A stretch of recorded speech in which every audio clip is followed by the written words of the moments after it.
Yeah, for some reason there seems to be a preponderance of musicians who have suffered blindness and went on to have successful musical careers because of after having congenital glaucoma. Some of the people that come to mind is right now everybody's aware of Andrea Bocelli, who's a popular artist and opera singer. He was born in 1958 in Italy, in Tuscany, Italy, and he had poor eyesight even from birth, and he had some vision. But what happened was, at about the age of 12, he was struck with a soccer ball in his face, and this particular injury caused some increased bleeding in the eye, and he had actually further loss of vision to the point where he's now blind. But he's gone on to have a very successful singing career.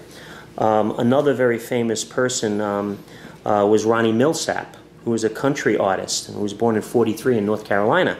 Ronnie Milsap had 40 #1 hit singles on the country music chart, and he's won 6 Grammy Awards. But apparently when he was born, his mother, who was a devout Christian in the Bible Belt, felt that God had shunned him because he was blind, and she actually gave him over to the care of his grandparents.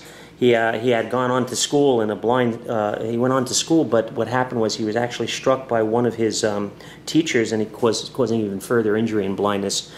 And because of that, he was totally blind by the age of 6. Apparently, I think also his eyes might have been enucleated or removed because of the excessive bleeding and pain that he had from the actual injury.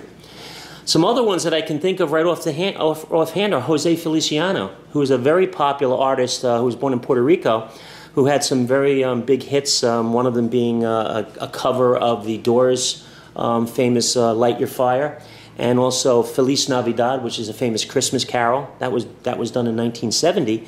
He was also born blind. His parents moved from Puerto Rico to New York in 1950, and he actually is a virtuoso guitarist also. He's an amazing guitarist, and glaucoma never seemed to cause him a problem in terms of becoming a great musician. There's also a very, very famous person that everybody's aware of. We all know him as Ray Charles, who recently passed away. But he was born in Georgia in 1930. He was actually named Ray Charles Robinson, but he actually changed his name later on because of he didn't want it to be confused with the boxer Sugar Ray Robinson. So he changed his name to Ray Charles. And he went to the Florida School of the Deaf, and he was an accomplished pianist. And at the age of 7, he was completely blind. He had some vision when he was young, though. And he was in Florida, and he later moved to Seattle. But he was had many Grammy Awards and a very accomplished musician and very famous. But he, unfortunately, his blindness didn't cause his death, but liver cancer caused his death in 2004. What? Congenital glaucoma. Ray Charles had congenital glaucoma, and the blindness actually occurred over time, but by the age of 7 years old, he was completely blind. So it did its damage over a period of time. So he did have some vision when he was younger, but he lost it gradually. If with lack of vision, the hearing is even improved to some degree?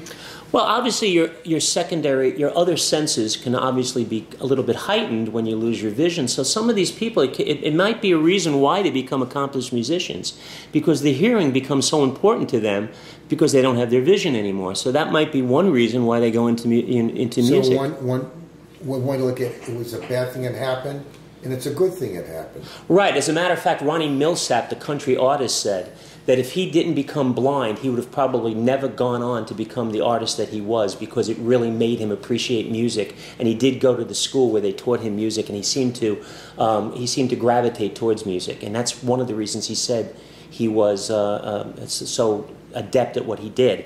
Now there is somebody else also, George Shearing, who was born in London. George Shearing was a very famous pianist and jazz musician, and he had the George Shearing Quintet, and he had a lot of big hits in the 50s and 60s and even into the 70s, 80s, and 90s.